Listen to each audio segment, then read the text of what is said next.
الحمد للہ رب العالمین وبہ استعین واشہد ان لا الہ الا اللہ وحدہ لا شریک لہ واشہد ان محمدا عبدہ ورسولہ اما بعد۔ گرامی قدر مشاہدین و مستمعین، آج انشاء اللہ تعالی ہمارے محاضرے کا عنوان ہوگا نیکی کے راستے بہت ہیں۔ اللہ تعالیٰ نے قرآن پاک میں ارشاد فرمایا وَمَا تَفْعَلُوا مِنْ خَيْرٍ فَإِنَّ اللَّهَ بِهِ عَلِيمٌ۔ تم جو بھی نیکی کرو گے اللہ تعالیٰ کو اس کا علم ہے۔ اسی طرح سے اللہ تعالیٰ نے فرمایا وَمَا تَفْعَلُوا مِنْ خَيْرٍ يَعْلَمْهُ اللَّهُ۔ تم جو بھی نیکی کرو گے، جس طرح کی بھی نیکی کرو گے، اللہ تعالیٰ اسے خوب جانتا ہے۔ اور اللہ تعالیٰ نے ایسے ہی فرمایا فَمَن يَعْمَلْ مِثْقَالَ ذَرَّةٍ خَيْرًا يَرَهُ۔ اگر کوئی شخص ذرہ برابر بھی نیکی کرے گا تو اسے دیکھ لے گا۔ یعنی کوئی نیکی ذرے برابر ہوتی ہے اور کوئی نیکی پہاڑ کے برابر ہوتی ہے۔ اس بیچ میں قسم قسم کی نیکیاں ہوتی ہیں۔ اللہ تعالیٰ نے خیر کے بہت سارے راستے رکھے ہیں، نیکی کے بہت سارے راستے رکھے ہیں تاکہ لوگوں کو سہولت ہو، آسانی ہو۔ لوگوں کی دلچسپیاں مختلف ہیں، لوگوں کی قدرت اور طاقت مختلف ہے، لوگوں کے رہن سہن کا انداز، ان کی سوچ، ان کی فکر، ان کی بناوٹ، یہ ساری چیزیں مختلف ہیں۔ اس لحاظ سے اللہ تعالیٰ نے مختلف نیکیوں کے انداز اور نیکیوں کے طریقے رکھے ہیں، نیکیوں کے اسباب رکھے ہیں جن کے ذریعے سے لوگ نیکیاں کما سکتے ہیں۔ مختصر طور پر آپ یہ کہہ سکتے ہیں کہ 3 طرح کی نیکیاں ہوتی ہیں۔ ایک وہ نیکی جو جسمانی محنت کے ذریعے کی جا سکتی ہے، صرف جس میں جسم لگانا ہوگا، بدن لگانا ہوگا۔ اور ایک وہ نیکی ہے جس میں مال خرچ کرنا ہوتا ہے، اور ایک وہ نیکی ہوتی ہے جس میں جسم بھی لگتا ہے اور مال بھی خرچ کرنا ہوتا ہے۔ اللہ تعالیٰ نے یہ مختلف انداز کی نیکیاں اس لیے رکھی ہیں کیونکہ اس میں آزمائش بھی ہے کہ کون سا شخص اللہ کے حکم کے مطابق، جہاں اللہ نے جسمانی محنت کا حکم دیا ہے وہاں جسمانی محنت کرتا ہے، جہاں اللہ تعالیٰ نے مال خرچ کرنے کا حکم دیا ہے وہاں مال خرچ کرتا ہے، اور جہاں جسمانی محنت بھی مطلوب ہے اور مال بھی خرچ کرنا ہے تو کون سا شخص ہے جو دونوں چیزیں اللہ کی خاطر کرتا ہے۔ آپ دیکھیں کہ جسمانی محنت جن چیزوں میں لگتی ہے، جیسے صلاۃ ادا کرنا ہے، صوم رکھنا ہے، اور اسی طرح سے مالی عبادات جو ہیں، زکوٰۃ ہے، صدقات ہیں، اخراجات ہیں قسم قسم کے، تو یہ مالی ہے۔ اور جس میں جسمانی اور مالی دونوں ہے، جیسے حج ہے، عمرہ ہے، جہاد ہے، تو اس میں ساری چیزیں لگتی ہیں۔ اگر ایک ہی انداز کی نیکی ہوتی تو لوگ اکتا جاتے، لوگ تبدیلی چاہتے ہیں۔ دنیا کو اللہ تعالیٰ نے رنگ برنگ بنایا ہے، اسی لیے دنیا کو بھی اللہ تعالیٰ نے ایک دن ہے اور ایک رات ہے۔ دن اور رات کے اندر دیکھیں آپ، صبح ہوتی ہے، پھر دوپہر ہوتی ہے، پھر شام ہوتی ہے، پھر روشنی، سورج کیسے نکلتا ہے، پھر کس طرح سے بیچ آسمان میں پہنچتا ہے، پھر کیسے ڈوبتا ہے، اسی طرح سے رات میں کیسے دھیرے دھیرے رات آتی ہے، پھر کیسے صبح ہوتی ہے، رات کی روشنی تاریکی کب گہری چھا جاتی ہے۔ اسی طرح سے موسموں کا حال سال میں دیکھ لیجئے، تو اللہ تعالیٰ نے اس دنیا میں بہت سارے تغیرات رکھے ہیں، بہت ساری تبدیلیاں رکھی ہیں۔ یہ سب اللہ تعالیٰ کی قدرت کے مظاہر ہیں۔ تو اللہ تعالیٰ جہاں اپنی قدرت ظاہر کرنا چاہتا ہے، وہیں اللہ تعالیٰ اپنے بندوں کا امتحان بھی لینا چاہتا ہے، انہیں آزمائش میں بھی ڈالنا چاہتا ہے، اور اس میں بندوں کے ساتھ نرمی بھی ہے۔ جیسے کہ میں نے پہلے کہا کہ لوگوں کی دلچسپیاں مختلف ہیں۔ کسی آدمی کو جسمانی محنت سے دلچسپی ہے اور کوئی آدمی جسمانی محنت سے دور بھاگتا ہے۔ کسی کو مال خرچ کرنے میں دلچسپی ہے، لذت ہے، اور کوئی مال خرچ کرنے میں بڑی مشقت اور گرانی محسوس کرتا ہے۔ تو اس طرح سے ان کی آزمائش بھی ہو جاتی ہے اور ان کی دلچسپی کے اعتبار سے ان کو مواقع بھی میسر ہیں۔ کچھ چیزیں فرض کر دی گئی ہیں، لازم کر دی گئی ہیں کہ ایسا کرنا ہی کرنا ہے، اور کچھ چیزوں میں چھوٹ دے دی گئی ہے، مستحب رکھا گیا ہے کہ کریں گے تو اجر و ثواب پائیں گے، اور اگر نہیں کریں گے تو پھر ان سے باز پرس نہیں ہوگی۔ اسی لیے اللہ تعالیٰ نے قرآن پاک میں فرمایا فاستبقوا الخیرات، نیکیوں میں ایک دوسرے سے مقابلہ کرو، آگے بڑھنے کی کوشش کرو۔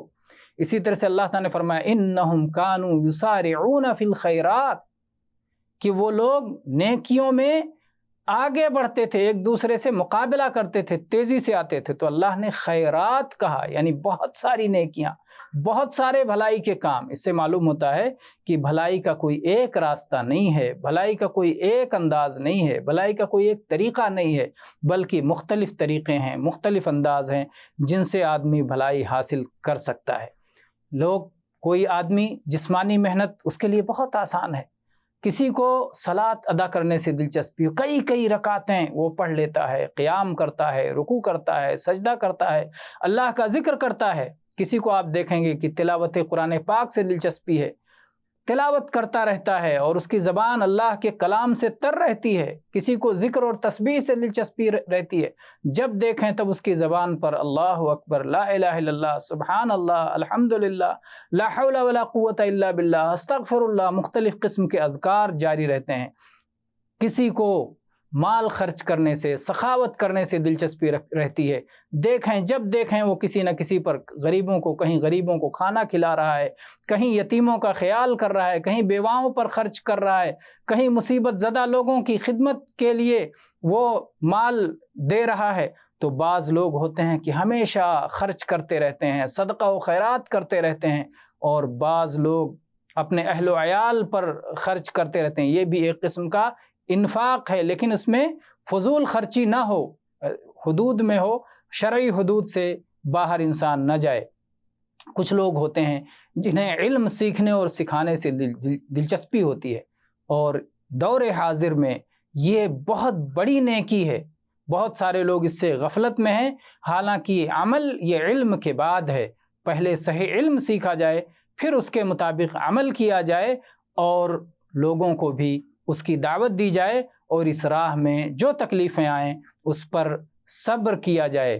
علم کے معاملے میں لوگ بڑی ہی سستی اور کاہلی اور غفلت کا شکار ہیں، اور اسی وجہ سے بہت سارے جاہل اب عالم بنے پھرتے ہیں، اور جس کو بھی چند آیتیں پڑھنے آ گئیں اور چند حدیثیں یاد ہو گئیں تو وہ مفتی بنا پھرتا ہے۔ یہ بڑے افسوس کی بات ہے، بلکہ اب تو حالت یہ ہو چکی ہے کہ جن کو قرآن پاک پڑھنا نہیں آتا، جن کو حدیثیں پڑھنا نہیں آتا، وہ بھی مفتی بن جاتے ہیں، اور وہ بھی شرعی مسائل بیان کرتے رہتے ہیں، اور بے علمی کے ساتھ ایسے مسائل لوگوں کے سامنے پیش کرتے ہیں کہ جن سے امت گمراہ ہوتی ہے۔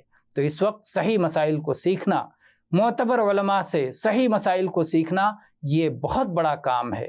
اللہ تعالیٰ نے قرآن مجید میں علم سیکھنے کو اور جہاد کرنے کو، دونوں کو ایک ساتھ ذکر کیا ہے، کیونکہ یہ بہت بڑی نیکی ہے۔ جس طرح سے جہاد بہت بڑی نیکی ہے کہ اس میں آدمی اپنے مال کو اور اپنی جان کو لگا دیتا ہے، ایسے ہی علم بہت اہم نیکی ہے کہ جس کا سیکھنا اور سیکھ کر کے لوگوں کو سکھلانا، یہ روشنی پھیلانا ہے، یہ اندھیرے کو مٹانا ہے، یہ جہالت کو ختم کرنا ہے، یہ اللہ کی راہ کو لوگوں کے لیے واضح کرنا ہے۔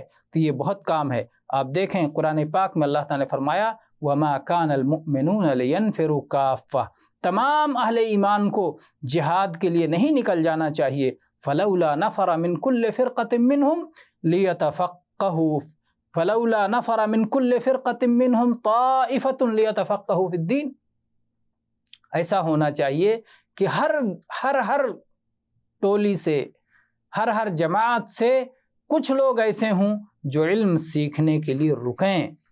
سب لوگ جہاد کے لیے، میدان جنگ میں لڑنے کے لیے، سرحدوں کی حفاظت کے لیے سب نہ نکل جائیں، بلکہ کچھ لوگوں کو رکنا چاہیے، لیتفقہوا فی الدین، تاکہ وہ دین کا علم حاصل کریں، دین کی صحیح سمجھ حاصل کریں.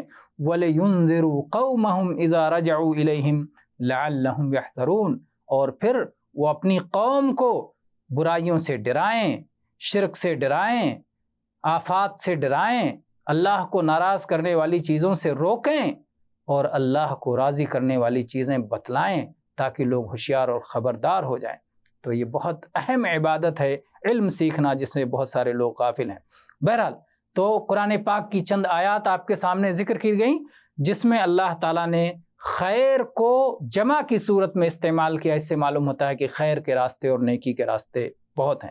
آئیے اب اس سلسلے میں احادیث، بہت ساری احادیث ہیں، لیکن ایک حدیث ہم آپ کے سامنے پڑھتے ہیں.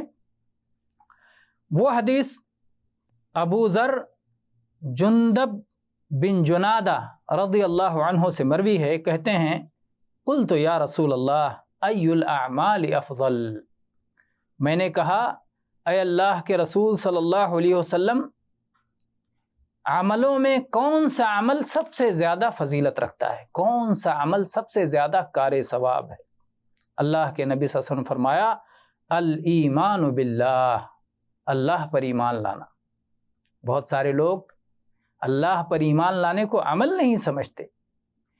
یہ عملوں میں سر فہرست ہے. سب سے بڑا عمل، سب سے بڑی نیکی اللہ پر ایمان لانا ہے، اللہ پر یقین کرنا ہے، اللہ کی توحید کو ماننا، توحید الوہیت کو، توحید ربوبیت کو، توحید اسماء و صفات کو، اس کو تسلیم کرنا، اس کو سمجھنا، اس کو سیکھنا، اس کا علم حاصل کرنا اور اس کا عقیدہ اپنے دل میں صحیح طور پر رکھنا، یہ سب سے افضل عمل ہے.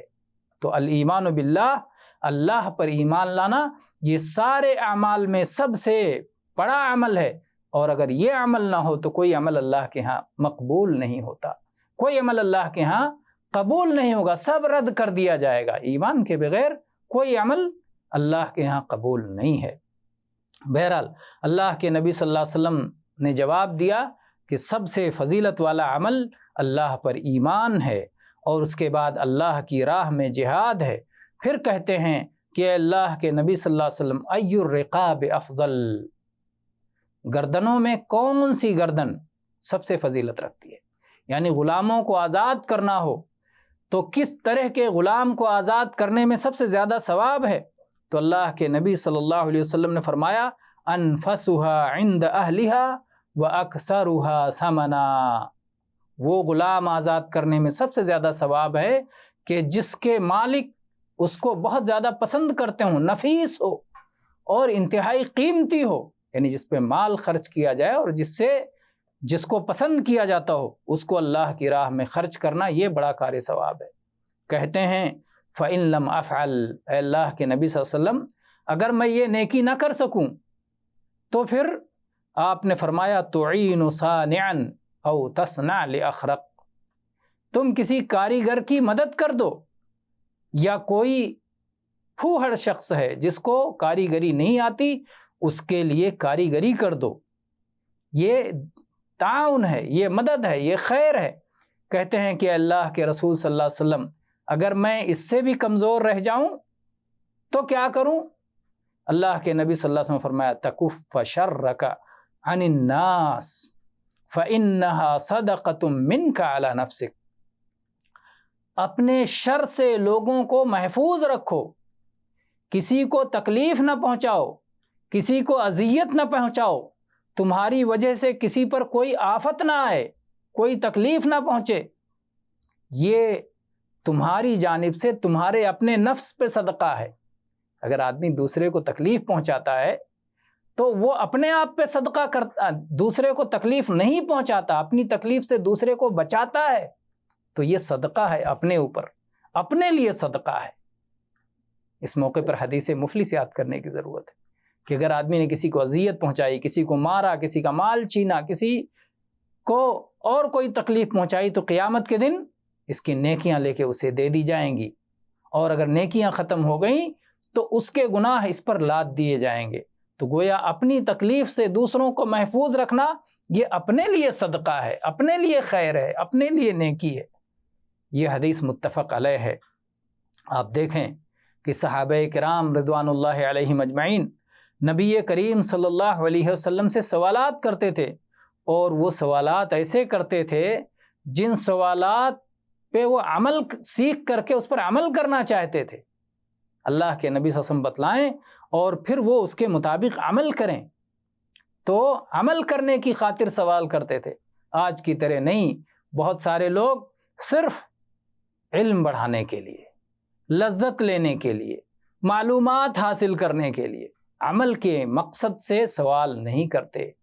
اپنا ایمان درست کرنے کے لیے، اپنا عقیدہ درست کرنے کے لیے، اپنا عمل درست کرنے کے لیے، لوگوں میں خیر اور بھلائی کو عام کرنے کے لیے، اور شر اور برائی کو کم کرنے کے لیے، ان مقاصد کے تحت لوگ سوال نہیں کرتے۔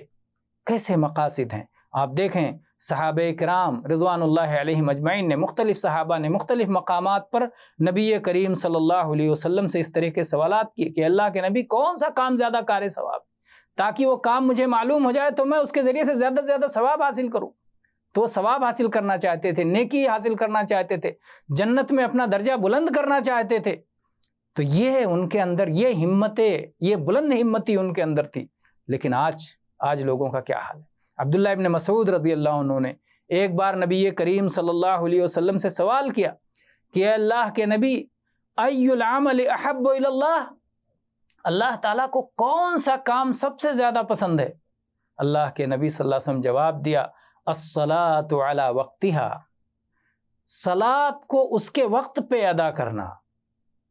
اور اہل علم نے اس کی تفسیر کی ہے کہ اول وقت پر صلاۃ کو ادا کرنا، صلاۃ کا وقت ہوا، شروع ہوا، نیکی میں آگے بڑھ کے اور اللہ کی رضا کو حاصل کرنے کے لیے تیزی سے بڑھ کر کے صلاۃ کو اول وقت پہ ادا کر لیا جائے، اور اس میں سستی اور کاہلی کا مظاہرہ نہ کیا جائے، تو یہ سب سے زیادہ ثواب والا عمل ہے۔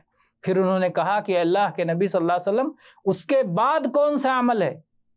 صلاح یہ اللہ کا حق، اللہ کے نبی صلی اللہ علیہ وسلم نے سب سے پہلے ذکر کیا۔